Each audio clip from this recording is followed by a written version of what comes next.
bring on the host, Sam, the queen of rock and roll dogs.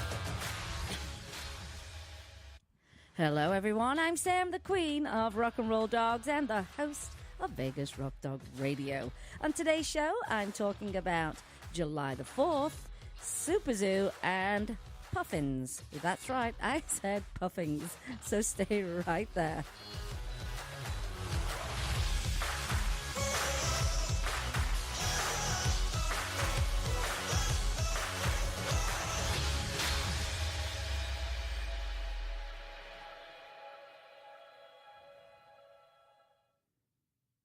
Vegas Rock Dog Radio. Pets, people, pop culture. Hi everyone, welcome to the show. Another live show of Vegas Rock Dog Radio, live from Las Vegas, Sin City. What other names do we have for the city, Jim? The city that never sleeps. The city that never sleeps, which is the perfect city for me because I never seem to sleep these days. Never, really. Never really. Oh, well, at least you get lots of work done. We are a rock and roll show all about pets, people, and pop culture. Lots to talk about on today's show. A very, very eventful week. And I got a dog acting like a pharaoh dog next to me tonight. She's got her front legs crossed. She sat very formally here today. He's talking about Miss Thornton, and she's in studio today, and Mr. Twix, who's wrecked my house, running up and down, surfing on rugs. They're all bunched up all over the house. It's crazy. He's had a shower this morning, hasn't he, Jim? Yeah, so he has to run his wet skin off, I guess. Yeah, well, you know, they get a bit nuts after they've had a shower or a bath. So it's quite funny. And he's been running around like a little maniac, which actually drying himself faster by the more he runs around the house, which is really good. But they're hilarious. They've been on the big walk this morning like they do because, remember, everyone, we are in summer temperatures. We need to be very vigilant of our pets' health when it comes to the heat. We are in Vegas, so that you can... Maybe if I had a cocktail, I might be able to get my words straight. Might be too early for that. It might be. It's super, super hot. There is actually, right now, no reason to be going out with your pets unless you're going out at 4 o'clock in the morning. 4 o'clock. 5. What is wrong with me? We went out at 5 this morning. 5 was okay. Is it really going to be one of those shows? Yeah, you can't speak. I know.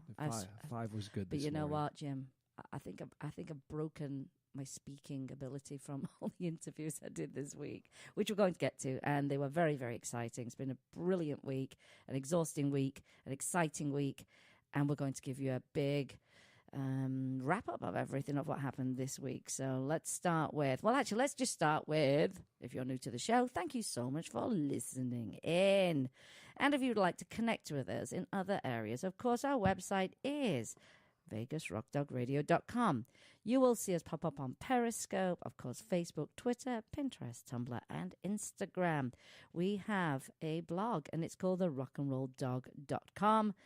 And if you missed the show, if you missed the live show, you can always catch an episode on iTunes, iHeartRadio, Spoke by SiriusXM, and any other podcast app you have on your telephone. Telephone, that sounds so funny, doesn't it? Sounds so British. We also have a separate little show, which we'll be actually putting a lot of content out on, and that's on iTunes, and that's called The Pet Tip of the Day. Very short tips. They're 30 seconds long, and you can listen through and trudge through those and pick up some information and helpful tips for your pets and being a pet parent. So that's how you find us on the internet. Right now, I am so into Instagram, and we're going to be putting up a lot of episodes on Instagram TV, which is on the app. You'll see the little circle on the bottom. In fact, if you want to look at some categories that we have on Instagram, you'll see underneath my profile some little circles, and they tell you what they are. So whether it's raw feeding, whether it's pet tips, pics of my dogs, you'll see the categories there. And that's also where you're going to see Instagram TV. We're going to have a lot of content that's going to go up this week. Well, no, next week, because tomorrow we're going to try and have a little break, aren't we, Jim? Indeed, we are. I feel like I haven't seen you all week anyway. Well, yeah, because I'm a day rat and you're a night rat. And Could take that as an insult. I like sunshine. You like nighttime. And No, I like both. Yeah, but that's the problem. But you're not crack of dawn. And like this time of year, there's so much daylight. I get up as early as I can to enjoy it. And you, not so much. Good for you, Mr. And you, Jim. not so much. I don't get up late. I know, but I got up at 5. Yeah, I don't do that. I'm not doing that. That's ridiculous. Your dogs love it. They're ready to go at 5. They do. Well, they're ready to go at any time of day. So, yeah, we're in the heat right now, and you want to be very, very careful. We talked about this last week. Got to be very, very vigilant of how you, walk your dogs. Please avoid taking your dogs in cars anywhere unless it's an absolute emergency, that you've got an emergency. And, of course, never leave them in a hot car. It is deadly, and it's completely avoidable. So don't do that. And make sure that when you walk, that you become actually either a night owl or a flipping crack of dawn kid. Just got to pick the right time of day to be able to walk your pets and get some boots for them. I know people think it's a fashion thing. No, it's a safety thing. Anyway, you want to know more about that, click on last week's episode because all the information's in there. So this week was Superzoo.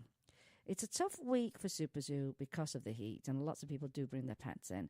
And it's tough when you're loading in an 8-foot-tall palm tree that we did for a friend of ours, which is Kelly Eisen, the owner of Einstein Pets. Einstein Pet Treats. And these amazing baked treats. They are very good. I've eaten them. They're very good. They're low calorie, and there's no sugars and rubbish stuff in them.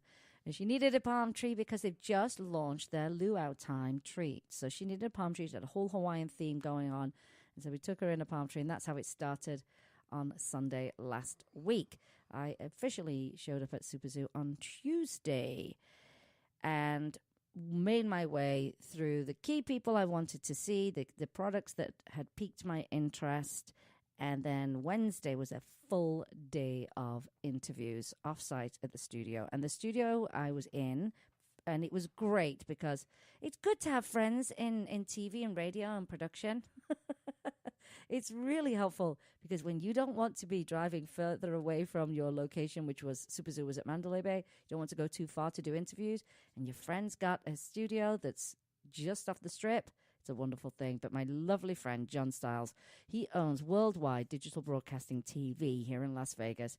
We've been friends for a long, long time. I used to be his old studio, didn't I, Jim? Yeah, a long time ago. Long time ago. But we became great friends, and we bond on a level of animals. He is very, very involved in cat rescue, so we have a lot to talk about that. And, of course, England, he's got some... his mum was born... I think it was his mum was born in England. Yes? Yes. Stepmom. He's very connected to the UK. So we have a lot of conversations about British TV shows and all that good stuff. So a big thank you to John. His website is www.dbtv.com. And he very kindly let me be in the studio in the entire day, which actually we had a great time. John and I had a great time. We had so much fun. We spent 10 hours in the studio to do interviews. Now, the fun thing that we did was we actually videoed everything, of course, and it broadcasted live out on his station. And then for fun, I just turned on Facebook Live, and it's definitely raw, and it's quite funny. And here's the thing. I am me. I don't, I'm not, what's the word, Jim? What you see is what you get. What you see is what you get. So you definitely see what you see is what you get on the raw footage. It was quite funny. Just be yourself. And it was really, really fun. So a big thank you again to John Stiles, my lovely friend at Worldwide Digital Broadcasting TV.com. I also now need to thank these guests that I had. I have to say, this Superzoo was quite special. There were people who came into town, besides people who have products and those kind of things, who are what I say, sticking their necks out in the animal world so we can better the lives of animals. Now, whether it's through training, whether it's through nutrition, whether it's through products, and I managed to interview so many incredible people. And I was very lucky because everyone that comes into town is very busy, of course. They're very busy. They've got lots of meetings. They're doing lots of interviews themselves. And I managed to get everybody down to the studio, which was great. So I have to thank Dr. Evan Antin. You will know him as the exotic animal vet, and he was voted People Magazine's sexiest veterinarian 3 times. 3, not just one, 3 times. Well, by 3 different people, or the People Magazine? Oh, 3 years in a row. No, I don't know. I think 2 in a row. But anyway, when I posted his picture, all your friends were saying things. It went a little bit crazy. Here's the funny thing. There's a lot of things that ladies were saying. I know they were. Well, I'm not sure if they were very ladylike. I don't think so. Here's the thing. I did say, and we'd want to come down and, be in the audience and watch the interviews. Did they just not see that post? Because I expected a stampede down there. But we started off the day with Dr. Evan Anton, and we'd had, well, not so much an exotic veterinarian. We had a veterinarian that would treat exotics, but that was not their speciality. So this is what he does. And very, very interesting to learn about his passion, where it came from. And it started very, very young. And he'd then taken his education and wanting to learn more to different countries. So Australia was a big thing for him. And, of course, you get exposed to different exotics when you're out there. So it was a great interview. He's come out with a line of shampoos and sun care called Happy Pet. And I particularly was interested in the sun care. I feel like we don't do enough sun care for our pets, not even out here. You rarely hear people say, I put, some sunblock on my pet's nose, and, especially for those dogs with short hair, no hair. And so we'll do a show on that. I think it's what's the word? What's the word? People don't think about it. Unexplored. Yeah, it's not on people's radar right now. Not a priority with most. Yeah, and we will make it a priority for everybody, so so that they know the dangers of the sun on their pets and what they can do about it. So that was a great interview. My other interview, which it was so fantastic, was with Gregory Lucas. You liked Gregory, didn't you? He's super duper. So nice. And Jersey Greg. Jersey Greg. Old Jersey Greg. I don't know if he would particularly like that title, but let me tell you something. His partner, Mark Berube. Jersey Mark. Jersey Mark Gregory, if you're listening Greg. in, it's not my fault. I can't control this situation. And they, oh my gosh, my favorite interview. It was so great. And Gregory and I connect on a few levels, of course. We're all sticking our necks out for animals, so, we support each other in that. His knowledge of nutrition is just off the charts, and he is actually a qualified pet nutritionist. And he also has a vet tech background, so he's got that kind of experience. And then he opens this incredible store, which we're going to talk about shortly. And he partners with Mark Berube, his friend, and they've got something that I think is very, very special. And I see it exploding all over the country. Very, very excited. So much fun. And I knew he was a performer. I knew he could sing. I knew he could dance. But I did not know he was with the New York Ballet when he was a child. Absolutely. For me, yes, because, my first career was in dance. So that was a great interview. Then I had in a couple of Instagram pet influencers, Alicia Halloran and Missy Carmichael. And we had a couple of the pups in, a couple of my little pals that come on TV with me, and that was Gracie and Odie. And Missy brought in, they were like little miniatures of her own dogs because she'd flown in. And they basically gave you some great tips about being an Instagram pet influencer. Between them, they've got something like 90,000 followers. So clearly they're doing something right. And so you'll learn some tips from them. It was really fun. Now, talking of fun, it then goes to the level of Amy Tokic. Nobody's on the level of Amy Tokic. Well, that's like, you can't get funner than that. You can't. She is the editor Ridiculous. of Pet Guide publication online. And she's in Canada, but most of her traffic comes from the States, actually. But a great, great website. Lots of resources. And then they have what they call communities. I think she says something like 90 communities where that are specific to breeds of dogs and I think other animals. And a great resource. lots of fun recipes, and she's the one that makes the recipes, and she's just hilarious, and she's a great person, but she's fantastic at her job. This is someone who's an editor. It's a big responsibility, lots of content going out there. So that's why she always comes into town. She's a good friend of ours, comes into town, sees the new products, she's meeting people, just generally one of the greatest people you would ever want to spend time with. And it was just a lovely time. And I'm always excited because I'm like, yes, I get to see her at least once a year. Now also, another good friend of ours, well over 10 years, is Laura Nativo. She is a well-qualified, well-experienced dog trainer. And many of you will know her from a good 10 years ago. CBS had a show on TV called, it was either America's Greatest Dog or Greatest Dog in America. America's Greatest Dog. Wasn't that like the very first season of that show? Well, I think they only did one season. Because because one of the dogs she competed against had a name, and it wasn't the first. Remember the dog Galaxy was on that show as well with her. Oh, that's right. I do remember but not that. The original Galaxy. Not the original, which is our girl. So it was a reality show with people and their dogs. And they had challenges every week and eliminations every week. And it just really blew up for her. But she's also an actress. And she has been, I think she's been in California, LA, Hollywood for well over 20 years now, I want to say. Because she moved there extremely young. And this is what she wanted to do. She wanted to act, and with the support of her dad. And she did so incredibly well. So this was just another extension of that. She's great on camera. She knows how to be on camera. Her dogs are so well trained.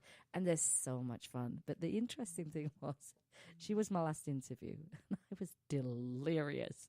I mean, delirious. And she'd been doing meetings and press all day also. Her dogs, of course, are, on when she's out and about. And she travels with 3 dogs. It's incredible. It is so, I am like, oh, she's amazing. And she did have an assistant with her who, strangely enough, we found out lives near where we live.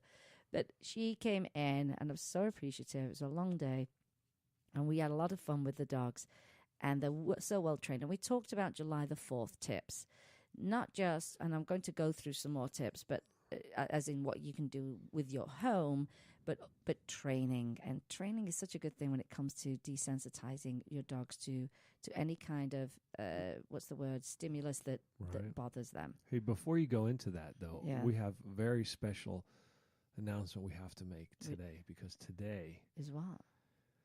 Today is Hayden and Raquel's birthday. That's right, it is. They're 11 today. I can't believe that. That's ridiculous. These are, I call them my nieces, and they're 11 years old. They're twins. Oh, and they are the best little girls you'll ever meet. And I can't believe they're going to be 11. So big happy birthday to Raquel and Hayden. They love dogs too. Oh, gosh, do they? Yes, they totally are just big animal lovers. And hopefully we'll get to see them to celebrate their birthdays. But they're the loveliest little girls. Oh, my gosh. Yeah, big day. So where was I? Oh, yeah, Laura Nativo. So she came on and she gave us some training tips. And she demonstrated, it was really fun, on how to use a clicker training, and some treats, and lots of praise, lots of positivity and great energy to actually desensitize your dogs, and how you start doing that. And you start very small with the lowest amount of stimulus that you can actually find. I mean, of course, you can't simulate thunder or lightning. When that happens, that's when that happens. But she showed a great, little training session there. I'm going to post you the link so you get to look at that. Now, here's the thing.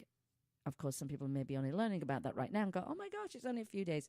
You know what? Just get cracking now. Get cracking on your training right now.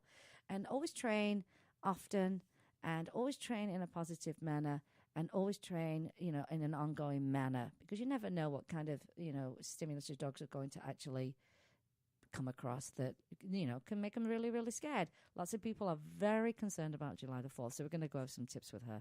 But they were great. And we talked about her new partnership with Embrace Pet Insurance, and she's filmed some training videos that are on their website. We'll put these links up. They're very practical, they're very easy, and very, very easy to understand, and easy for you to implement.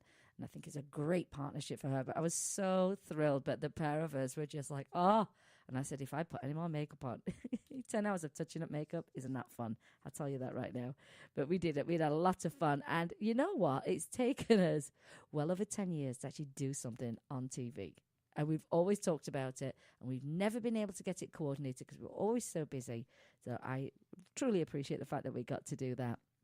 She's a wonderful person too. And then my last interview was with, not my last interview, but I interviewed Jodie Ziskin of Treatables. So we're talking about CBD oil, CBD treats. And we wade through a lot of the complicated information that people are having a hard time understanding. That having a hard time understanding that cannabis is not CBD oil. They're having a hard time understanding dosage, potency, frequency, those kind of things. And we unravel all of that in that interview. Thank you to my big friend John Stiles at WWDB TV because we recorded everything. And these videos, he's editing them, will come out and we'll put them out for you. And you'll be able to see the fun interviews and lots of information that came out of that. So there's my update on Superzoo. Now, I know you want to know what products did I like. The great thing is I get a lot of press releases ahead of time. So I get to really peruse what's coming on the market. So the first thing I did was I met Amy Tokic in the press room. And we had a little coffee and we saw some of the pet bloggers that we know and, some hellos and all that good stuff and was. And then we made our way over to the new product section. And this is where we hopefully find things that are new and innovative. And I'm always looking for things that solve a problem, always, because they're always the best products. And so a couple of them, I found that there was a sling, and it was called Gingerly. I want to say Gingerly Sling, and it's a product for pets who need aid with walking, whether it's from surgery or arthritis, those kind of things. They're in rehab, post-rehab. And, yeah, you can get those slings from the vet. They give you those nylon things. They're very thin. And by the time you pull up the handles underneath the little bellies, the whole thing bunches up. That's really uncomfortable. And they'd really, through the experience of their own dog going through a surgery, had really thought about what would make this a fantastic product. I'm waiting with bated breath. Oh, I thought you were actually going to say something. I'm looking at him with his mouth half open. Well, no, I've been pushing buttons, and then I started listening in, and then I'm waiting for the information. Okay, here it comes. Here it Go on, comes. then. Actually, will you find me the website link if you don't mind? It's Gingerly Sling, I think. The first thing they thought about was, is this a male or a female dog that's recovering and needs this aid? Because, the boy dogs don't want to have the little tickle squashed by a sling, so they changed the shape of it. I don't think all of your audience knows what a tickle A is. tickle. It's a little penis. Don't say that word. It's a real word. Anyway, they thought about that. So it was shaped differently. It was padded, so it was very comfortable. And because it was padded and fairly firm, that way it's not going to bunch up right through the middle of the belly and cause a lot of pressure. They'd also thought about the height of your dog. If you had a greyhound, a tall greyhound, you would need one with shorter handles. If you had a sausage dog, a dachshund, you would need the one with the longer handles. It covered all size of dogs, which I thought was brilliant. And it also could attach to your dog's harness, giving you a little bit of control. So if you're aiding your dog to walk and you feel they're going too fast, the fact that it was connected to their harness really made a difference. Or if they're going downstairs, you would need to control that. And then finally, when you drop the handles of a sling that usually drops on the floor, they'd got a little, like a thing to securing loop. So if you had to let go, it would not fall off your dog. What's the website, Jim? It's not called Gingerling. I didn't say jingling. Didn't say jingling. Jingling. I didn't say that. Jingling. It's gingerlead. Yeah, Gingerlead. Yeah. Gingerlead. Gingerlead.com. We'll throw these up on all our social media platforms as well. They go mini all the way up to ginormous. Mhm. Yeah. they I got all thought the it was sizes incredibly well thought out on an existing product that really wasn't doing a great job. And if you're a person who has found yourself in this position, you know it's a big problem. It's a massive problem. How on earth am I going to get my dog around and people try it with a big bath towel And, most people might end up having surgery themselves, having to bend over trying to walk a dog with a towel. I thought it was a great product. That was really good. Another one I was interested in was, Sleepy Pod. As you know, big fan of Sleepy Pod. Love their products. Crash test approved. Beautifully made. Well made. They will last. They will last your whole pet's life. I'm telling you now, they came out with this new bag. And it's what's the exact name of it? Ooh, that's not good when I don't know the exact name of it. Jim, will you look up Sleepy Pod's new bag that's coming? It's like a utility bag for you and your pets. So you can slide your laptop in there, and then it's got compartments and zipper pouches that you can put food in, and you can put treats in, and it's just a very cool looking bag as well. But you know how it is. You got a thing for poo bags, you got a thing for treats, you got a thing for that. So you're trying to carry your own purse. This is one bag, and it's got those zip-up pouches inside. I think they're zip-up cubes, actually, but they're soft, and they're perfect. They're absolutely perfect. They also, and they've had this for a long time, they have, in my mind, some of the best bowls, especially for travel, that don't spill, don't flip over. You can put water in the bottom, and then food in the bottom, and then you can put another thing on the top, and then your water can go in the top, and there's a lid, and it's no spill, and it's great. Their products are very much, they come from that position of, let's make this super functional. What are the problems? How do we solve them? And then they make them look really fabulous. So the bag is not available for purchase just yet. Yeah, it's not on the website. Is it not there? No, it's sleepypod.com in case anybody wants to look out for it. I will be sharing when it comes on the market because I'm actually going to review it. And it's very exciting to be able to get something before everyone else gets it. Yay! So that is Sleepy Pod. I did a nice little Facebook Live with them, asking lots of questions and showing the product. I thought people would really enjoy looking at that product. And in all honesty, yes, they're not cheap, but they serve a purpose. For example, the carriers are 3-in-1. It's a pet carrier, it's a pet bed, and it's a pet safety seat, and it's crash test approved. And our pets are absolutely worth investing in by purchasing those kind of products. So I really, really like that. Of course, I just mentioned Einstein Treats have just come out with their luau time. That's brand new. And CBD oil was just, it was massive, Jim. It was massive. It was everywhere.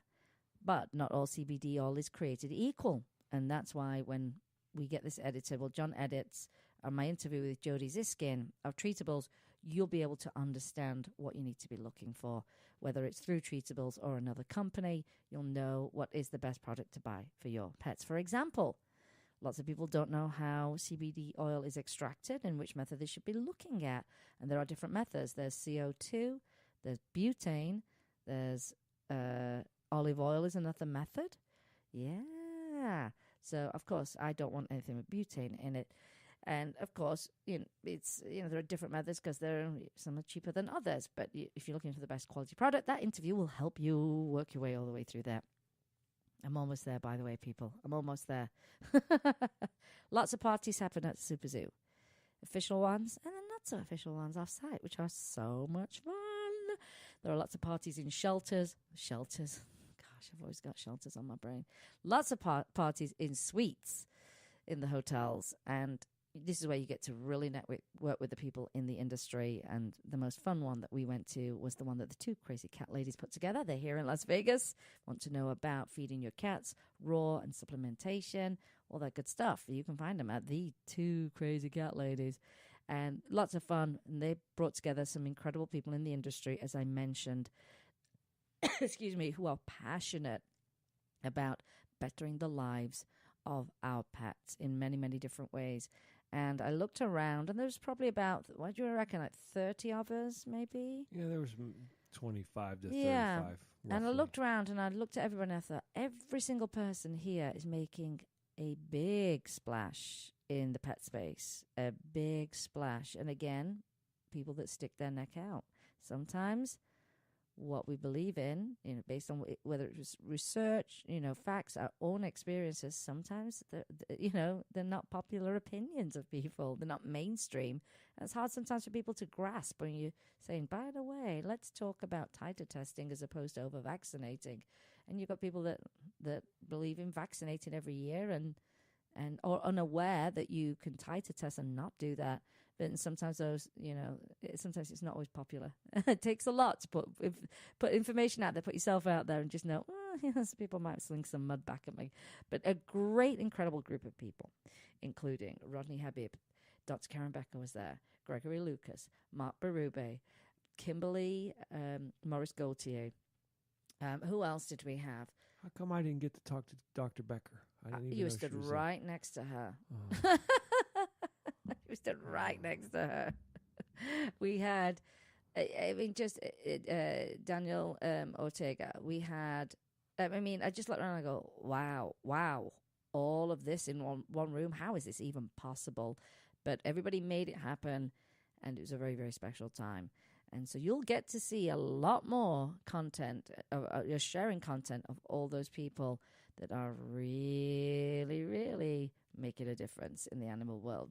Well, on that note, Jim, let's take a quick break, because when we come back, I want to talk about a pet health summit that's coming up that I think people will be very, very interested in, and an event that I'm involved in. And I think we'll also talk about July the 4th and some puffins.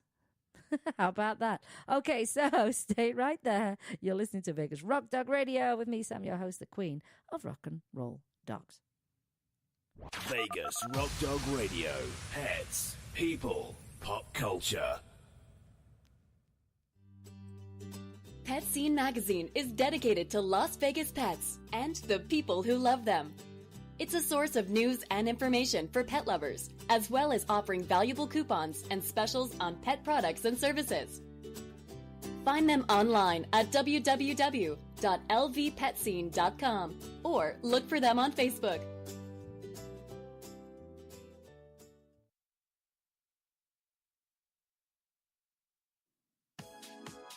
At Carl's Jr., not only do we make you happy with our delicious charbroil burgers, we also make your dogs happy.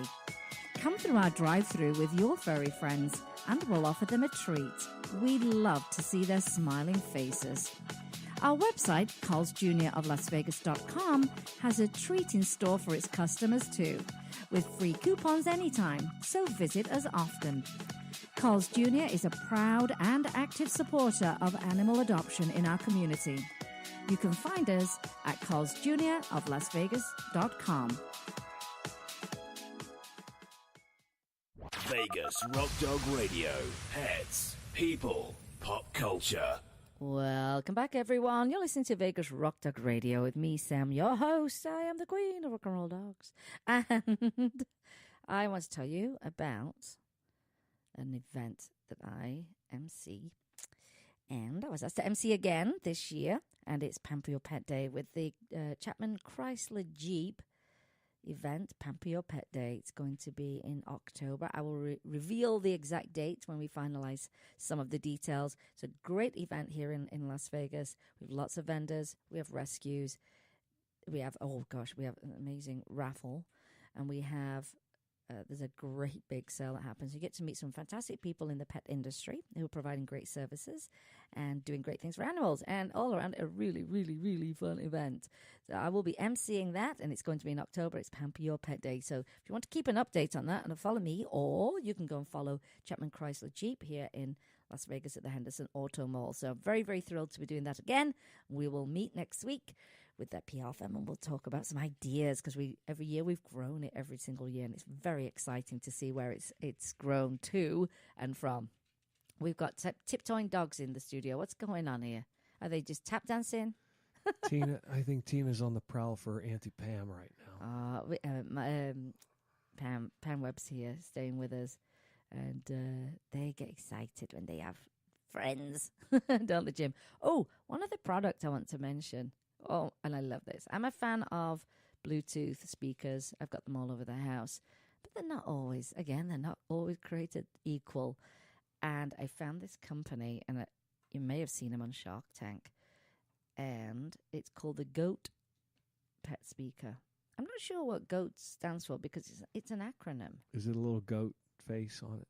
No, but I totally would have made one with the goat. But basically, it's a speaker, and you download an app. You can use it to listen to your phone, your iPad, whatever you're playing. It's got a selfie remote button, so you can use it as a selfie remote. When you're trying to take a picture with the camera, you just set your camera and click your little speaker. And this is what you can do as well. You can play music through it. You can also record phrases, and you can type in phrases as if it's your dog that's speaking, or your cat. And it then makes it into a cute little voice. It's hilarious. But you know what? The quality of it, that's what I'm really impressed about. You heard it, didn't you, Jim? Sounded huge, really huge. It fits in the palm of my hand. It's a little, but the thing is, they look like little pets. I've got the dog one. There's a cat one. I think it's a great product. It's got a clip on it too, so you can take it along with you. I love it. I just love this because I use them. They tend to be a little bit too large. They're not that portable, in all honesty. I think it lasts for 4 hours without being directly connected to power. I love that. Solves a problem for me. Look like a little hand grenade. No, look at that. Isn't that cute? Okay, so there you go. That was Goat Pet Speaker. I really think it's a great product. A really great product. And we're going to do a giveaway, actually, on one of these. We're going to do a giveaway. How exciting is that, Jim? Very. Well, not for you, because you can't win it. Sorry. There's an event happening. October's a good event for anything to do with animals. October the 13th, we have got the Lucas and Berube Pet Health Summit. This is Mark Berube and Gregory Lucas's business. They have a healthy pet markets, is what they opened. This is a store, and it won't be a standalone because there will be more. I'm telling you now. They have a great concept where they're stocking really great products. Of course, Gregory and Mark have lots of information they can share with you and advice. And of course, they always like to state this. They're not veterinarians, although Gregory does come from the veterinary world. But, they're not veterinarians operating in their store. But they have a resource of the veterinarians that you can go to that they have approved, that you can work with. And nutrition is a massive part of that business. A massive part of that business. I have to do a big shout out to Mark Berube, because Mark Berube, he loves goat's milk. Goat's milk? He loves his goat's milk. And we've had some fun about that. But you're getting a very different experience in their stores, a very different experience, an experience that I would really love to have in any pet store I would go into. So I think they've started something rather special. They've only been open 6 months, and they've already got their very first Lucas and Berube Pet Health Summit. Now, why did I not write down the location? Oh, I have the location. No, I don't have the location. That's ridiculous. What is wrong with it? No, it is. It's here. It's in Montclair, New Jersey. And that is October the 13th. Let me tell you what's going to happen at this health summit. It's a health, lifestyle, nutrition, and longevity. Starts with the community and awareness. So join Lucas and Berube Health Pet Markets at their first annual Healthy Pet Summit. Gather together, join our expert panel of veterinarians and industry experts. Sit and learn with like-minded, passionate pet parents from around the globe.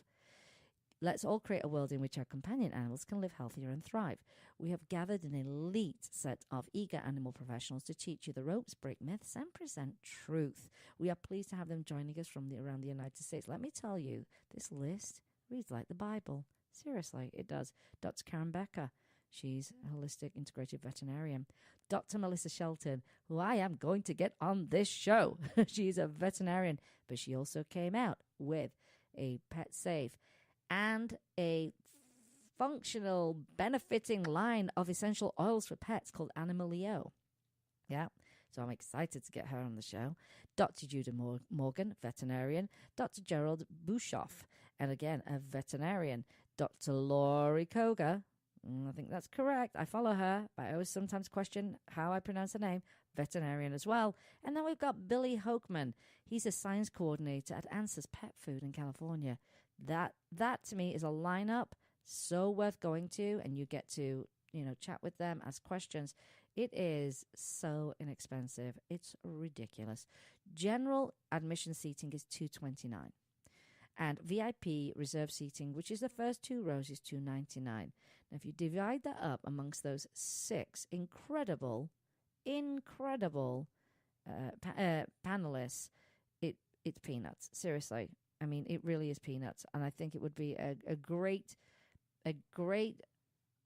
summit for people to attend, whether you're in the animal world or not. I mean, we're all in the animal world if you just have a pet. So honestly, I would make a huge point of going to that. You can run on over to Lucas and Barube's page and click on events, and you'll see it right there, and you'll be able to sign up. Very, very exciting times for them. Lots to come. And I guess they got some kind of a surprise up their sleeve for the summit. Not allowed to reveal. So, okay, so there you go. So that's some good events that are happening here in Vegas and in Montclair. And I think people are going to want more and more of this. So they can, better the lives of the pets. Well, let's talk about July the 4th. It's America's birthday, Jim. It is. I've experienced many of them so far. Yeah, how old's it going to be? The United States is going to be 242 years old. So young compared to Old Britain. Old England. Old Britain. Old England. That's why we're the new world, the new way. The new way. Well, it's a big celebration. It's coming up. And lots of fun, but not always fun for our pets. So if we put the fun to one side for a moment and remind everyone that Independence Day sees more lost pets than any other day of the year. It's through no fault of their own, honestly. It's all avoidable. So this means some of my little furry friends are going to be really scared of fireworks, and they will run away if they're not secure. What I want to ask all pet parents to do is take some time putting some extra precautions in place to keep your furry family members safe and calm. And you'll like this, I've poured together some tips. Not put together. Get it? You and your puns. I've had a big week You're of puns. Rapunzel. Honestly, I've done a lot of puns this week. No, you see, that's corny. It isn't. It was funny. Anyway, I've put together some tips to prevent your pet from being a July the 4th statistic, and also some tips on what you can do to make it a little bit more pleasant. Padlock your gates. Can't tell you enough, so that your pets cannot run away. Yes, you might have a lock on it. Padlock your gates. That's it. It'll be the best $2 that you ever spend. Make sure your pet's chip info is up to date. So you can do that right now. You listen to the show, pull out your phone and go and check that information is correct. Did you move house recently? Oh, wow, I forgot. Did you change telephone numbers? That you do need to change. And make sure they have a tag on their collar. Now, if you want to go the extra step, you can get a cheap collar, put a second collar on your dog, just a little cheap one, a nylon one, and inside you can write your telephone number and their name and your name. And that's just another layer of information that you can actually have there in case your pet gets out. Stay at home with your pets. In all honesty, fireworks are really scary. We'll be home. We're not going anywhere. We're going to hang out on the couch and we're going to watch Netflix. And I often like to think that pets just prefer to be with us anyway than you not be at home. And I actually prefer to be with my pets too. So stay home with your pets. Create a safe space for your pets in your home, away from noise if possible. You know, a really great place, seriously, unless you have a recording studio with soundproofing, is your closet. It is so soundproof in a closet. It's not your closet anyhow. It's Mr. Twix's Well, it is. closet. He's taken over my walk-in closet to the point of actually putting a proper bed in there now. He loves it. But all your clothes in there absorb sound. It's a great spot to be in. You can give them their toys and some treats and those kind of things. And distractions, good chew bones for your dogs, raw bones. And that's a good distraction. Music all helps. It all helps. You can purchase a thunder jacket or something similar that gives some compression and makes them feel a little bit more secure. CBD oil, which, really from last year, people are only kind of getting interested in it. But now it's mainstream. It only takes a year for something to become mainstream in the pet industry, really, if probably less than that. CBD oil is very good at calming your pets down. Really important that you start that leading up to it as well. Of course, training. We talked about training with Lauren Ativo, and she did this great demonstration of clicker training. She had me shake those little clapper hands, those little plastic clapper hands. What do they call them? Plastic clapper hands. Yeah, but what do you use them for? Slappers. Are they called slappers? I think so. Anyway, she had me shake that thing, and as soon as that happened, she did a click on the clicker and then a treat. There was an instant distraction, and there's something very nice for them. Very, very nice. And her analogy I thought was great, because we know of trainers who just say, leave them out in the fireworks on the patio by themselves. They'll get over it. They'll get used to it. It's not the case. If I was frightened of fireworks and you sat me out by fireworks, it's not going to just go away because I just sat there and endured it and suffered it. And she said, think about this, Sam. If this was you, Sam, and you're not, you don't particularly like fireworks, but, maybe like if fireworks went off and I gave you $100 bill. Oh, well, that would get my attention. And I'd like that. She also said, how about I gave you some chocolate at the same time that, there was That's even better for you than a $100 bill. No, I'm taking both. I'm taking both. Then she said, how about a glass of wine? So you start to have a positive association with it, is what she's saying. At the same time, you're desensitizing them to the noise. And you start very gradually. Now, I know we've only got a couple of days until July the 4th, but get cracking on it now. Like I said earlier, get on it now, train often, and make sure that you just, make it super, super positive. So these are some tips you can do about the home itself, about the security of your pets, how to identify your pets, and how to train your pets. And I'll put links up for Laura so you can follow some of her training tips. It was great. It was really, really fun. What else is available? Well, I just basically hope these tips are easy to follow. It takes a bit of time and a couple of dollars to prevent my furry friends from being scared and running away. Just remember, pets celebrate in a slightly different way than the humans do. And staying at home, feeling calm and safe and secure is the ultimate way to celebrate. It really is. Okay, we've got a little bit of time to talk about puffins. Puffins are so cute. I think I've known about puffins more than you have. Really? Yeah. Let's see. Maybe I will test you. Well, I've spent summers in Alaska enjoying the puffins. I was in Alaska. Yeah, but with you. But I don't think you were paying attention. Did you forget I was there? I don't think you were paying attention to puffins, though, as much as I was. Well, let's see. All okay. Right, go on then. Give me some nicknames for the puffins. Puffins have nicknames. Give me some nicknames if you know so much about them. These are common nicknames. High wind birds. No. Little puppy puffins. Cliff dwellers. No. Cliff birds. No. Sea parrots. Yeah, I know that one. No, you didn't. I did know that. Clown of the sea. I knew that one too. And a coltoneb. I don't know what that means. Me neither. But what we're talking about are puffins. They're very, very rugged birds. Oh yeah, don't mess with the puffin. They're cute, but don't mess with the puffin. Now they've got the Lundy, the Lund, the Macaro, and they've also got the Tupik, and they've got the Suno Midori and the Taminori. And those are a few of the names puffins are known by around the world. And the first list of names, of course, are nicknames, although I do like, the Clown of the Sea. The Clown of the Sea as a nickname. The second list, of course, contains the names for puffins in Iceland, in Norwegian, French, Russian, and Japanese. So there is Japanese there, but I couldn't really pronounce that one. They're found all over the world. It's amazing. But the Tamanori is the name affectionately given to puffins in the Shetland and Orkney Isles and is now recognized throughout Scotland. Now, these adorable birds happen to be in crisis. Did you know that, Jem? I didn't know that. I thought they were pretty thrivey. Well, they were. And, so is the puffin really endangered or not? But currently puffins are not on the red list for endangered species, but their numbers are falling, though.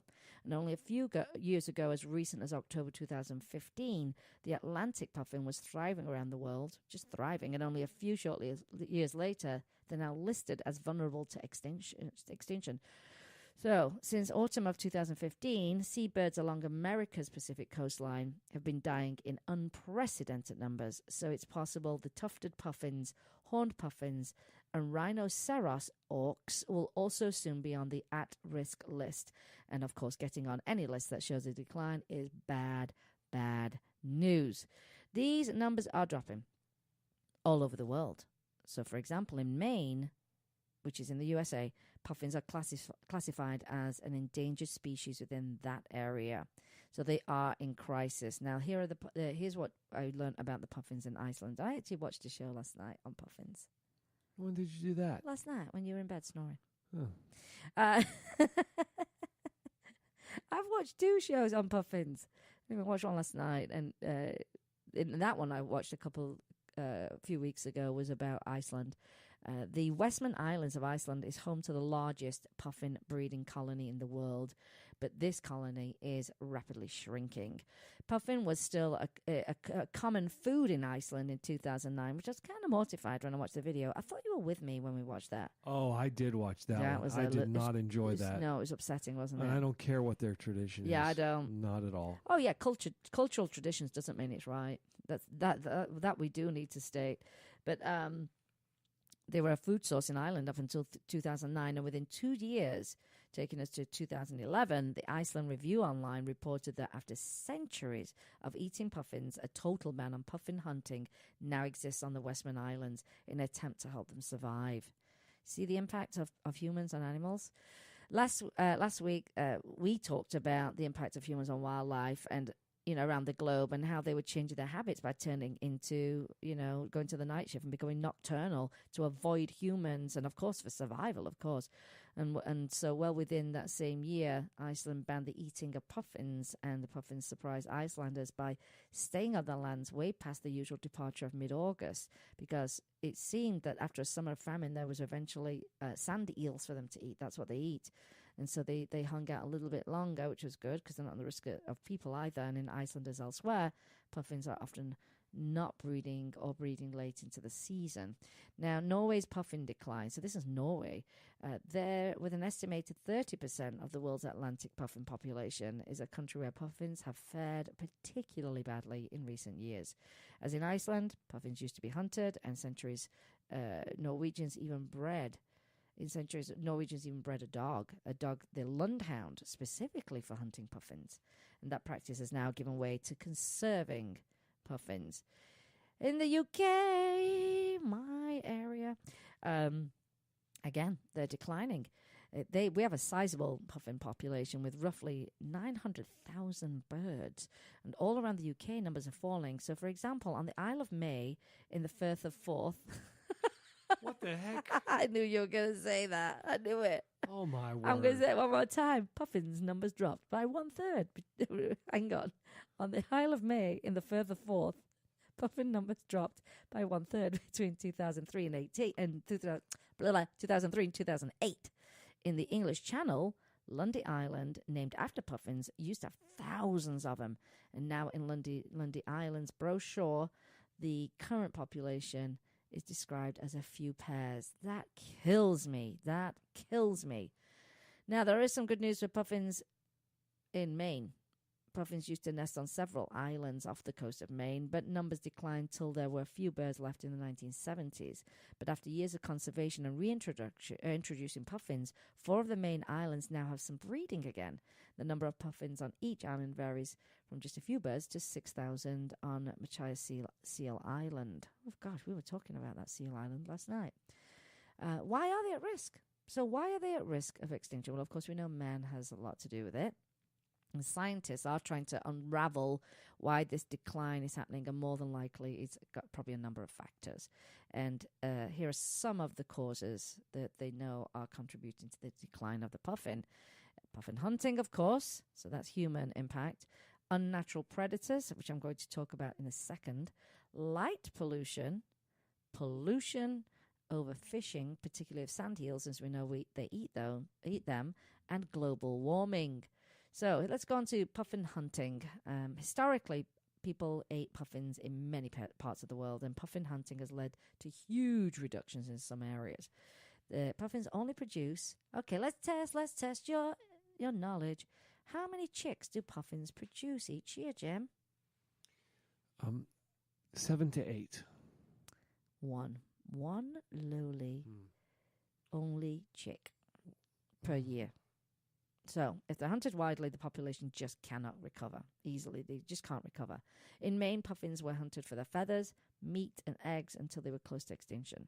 On St. Kilda, a group of islands 100 miles west of the Scottish mainland, seabirds were the staple diet in the 19th and early 20th century. Puffins were abundant on the island, a major food source, but they were not hunted sustainably, and St. Kilda's puffin population dropped dramatically. There's a report that says that 89,000 puffins were killed in St. Kilda in 1876. That's too many. Okay, puffin hunting is now rare. That's the good news. Thankfully, hunting is not a major cause of their decline. And the few countries that still allow it now have some strict rules in place about who can do it and when. In the Faroe Islands, it is legal to hunt puffin after the breeding season is over. In Alaska, some Inuit who have traditionally eaten puffin are allowed to hunt in a limited way. Now, here's another threat. And you know what the threat is? We talked about this little creature earlier. It's the Norway rat. When did we talk about the Norway rat? Just talked about rats. Called me a rat earlier. Well, Unnatural. you're a rat, It's Cliff. and I am a rat. Your name is Rat. Yes. They're unnatural predators. They're unnatural predators. So puffins do have natural predators, and one of them is the large-backed gull. It kills puffins and their chicks, and that is, part of seabird life, and puffins often wisely choose to nest on secluded offshore islands where gulls are less abundant. Not so natural predators are a danger, and believe it or not, they're the rats. And the rats took up residence on the islands by the way of shipwrecks. And with no natural predators themselves, they have increased in numbers because they shouldn't be there. The rats weren't there. They wouldn't be growing population and they wouldn't be killing the little puffins. So rats on the island of Lundy were the main cause of the demise of puffin population there, and unfortunately around the world. Cats have been introduced into the island to control the rats, but then they end up killing the puffins too. So that was not a well thought out plan. Who was a brainiac that came up with that That one? was not a well thought out Holy plan. cow. Now the mink. A 5-year-old can figure that one out. The mink has also caused devastating damage to seabird populations along with the Arctic fox. So in an effort to protect and conserve the puffins populations, they've had to eradicate those rats from several islands. They've evicted them. They were given their notice and they had to leave. I don't know how they did that. We can only imagine, including Lundy and Puffin Island in the UK and Ururi and Mayururi Islands in Japan. Could you make like puffin perches that are rat proof? Like big puffin platforms and breeding? That would have to be for a lot of puffins. And is it natural them to have to just live on a perch? Just thinking. Rats can get anywhere. Cats can get anywhere. Light pollution. We suffer from light pollution in Vegas, don't we, Jim? Just a little bit. We have to be very careful. We get those in our weather reports every day about the UV index. Yeah. Very dangerous. But I'm talking about all the neon. Oh, you mean man-made light pollution, Mhm. not the UV, not natural light pollution. Here's another question. What's a baby puffin called? Teeny peeny puffini. It's called a puffling, which I love. A puffling. Everyone is puffling. Anyway, the little, what did you call it again? A teeny peeny? Puffini. A teeny peeny puffini, a puffling, leaves the nest at night and they make their way to the open sea and they use the moon to navigate. But if there are lights nearby, pufflings can get confused and they head inland. So that is an impact on them. So on St. Kilda, the island, the army staff take these confused little pufflings to the sea and they release them. And similarly, in Iceland, kids collect up the little pufflings who have strayed into town, put them in little boxes, and then take them to a safe place to release them into the sea. And I've got an adorable video of that. So, light pollution. Here are some other problems that we've got with that. Pollution, of course, we know is damaging to the environment. And it's not a surprise. It's probably the most serious pollution threat to puffins comes from oil tankers. They carry crude oil from oil feeds to refineries, and they do leak. And one drop of oil on a puffin's, where is it? I just wrote that down. Hang on. One drop of oil can prevent them from flying on their feathers. Right. One drop. The feathers don't function and it adds weight. That's right. One drop. They're very, very clean birds, and they end up losing then their waterproofing because of that. So they die from the cold or they die from dehydration or trying to clean themselves, and they're poisoned from the oil. And I said they're very, very clean. And they're so clean that where do puffins live, Jim? You're like, they're on an island, but where do they live? Cliffs. Nope. Rocks. They live in burrows. Really? Yeah, fascinating. I've seen them on the cliffs, though. Yeah, they do on the cliffs, but they actually live in burrows, and they even have, this is how clean they are, they have a separate toilet area to avoid pufflings getting soiled, as they could prevent them from flying. And they are deep. I watched the guy in the video literally lay on the ground and stick his arm all the way down to his shoulder into the ground. Didn't like the fact that he was trying to bring a puffin out. Didn't like that at all because that was traumatizing. But that's what he did. But that's how deep they are, and they have 2 burrow areas to keep them clean. Yeah, so 1 drop of oil, and 1 drop of oil can kill a bird's egg. And you can see why oil spills have this disastrous effect on birds. So for puffins, with their slow rate of reproduction, it can take decades for that population to recover. So we need to prevent the damage to the ecosystem. Are there puffin rehabilitation centers and puffin experts? Yeah, all over the world. All over the world. Now, of course, we've had a million oil spills. I mean, I think the probably most notable one was 1989, the Exxon Valdez, when it ran aground the coast of Alaska. Remember that? Yeah, it was terrible. Covered 10,000 square miles of sea with oil just drifting southwest, came ashore 600 miles from the wreck, and it contaminated 1,500 miles of coastline, including birds' breeding grounds. And so puffins spend from mid-August to April at sea, and the accident happened in March before breeding season, or the death toll could have even been higher than that. Nevertheless, thousands and thousands of birds were affected, and they don't really know the full death toll, but because so many of them died at sea and the bodies just sank. They estimated it was around about 500,000 birds. It's too many, isn't it? It's horrible. So, of course, they've got to, after that oil spill, I guess the way that the oil was in the hull, it's a single hull, which means as soon as the oil leaked, it just went straight into the ocean after the hull was breached. And so after it ran aground, that type of shit was outlawed. Did you know that? Yeah, I followed that. Oh, okay. Back when that happened. And so, environmental scientists point out that this oil just did not simply disappear, and the indirect effects of the spillage were wider ranging. Wind blew oil on shore, which affected people and farming lands and birds' breeding grounds, and it's terrible. 35% of that spillage sank to the seabed. That's going to be centuries of damage. The earth has to go through a long process to cleanse itself. Of healing, that's right. So methods used to disperse oil after these accidents are also controversial, with some environmentalists believing the chemicals used are almost as toxic to wildlife as the spill itself. Yeah, it's a real drag, that. As we said earlier, puffins, they eat sand eels. And so there's no disagreement that sand eels are diminishing in both number and size also. And they're small eel-like fish. They are actual eels, by the way. And they live close to the ocean floor, and they're often found in inshore waters. Along with small herring, they are the puffin's staple diet and are particularly important for feeding pufflings. In some cases, when sand eels aren't available, puffins try to feed their chicks pipefish instead. It's a bit like saying, the fridge is empty, but I've got some pipefish. They're not native to the northern waters and only began to appear around the UK in large numbers in recent years. And the bodies are hard and bony, and young birds, including pufflings, can choke to death on them. So it's probably not the best selection. Yet more pufflings have starved to death because of the lack of suitable food. Gosh, they're having a rough deal. Of course, there's overfishing as well. That's a big problem because, you're limiting their food source. And they talk about climate change being another factor. They think the sand eels reduction could be due to warmer sea temperatures, and that the puffin population in the far north of Norway is stable, while major colonies such as those on Rust are falling drastically, suggested that this could be a factor. They don't have a full picture, of course. There are many factors, and it takes a lot of work to actually research all of this. Now, they are, conservationists, like you asked earlier, are working to prevent further puffin decline. And it's a lot of it is understanding how they live and what they need, and then looking at their environment. And one example of the work being done on the Farne Islands of coast of England, where the puffin population dropped 30% between 2003 and 2008. They've done a lot of study there, but it's now recovering.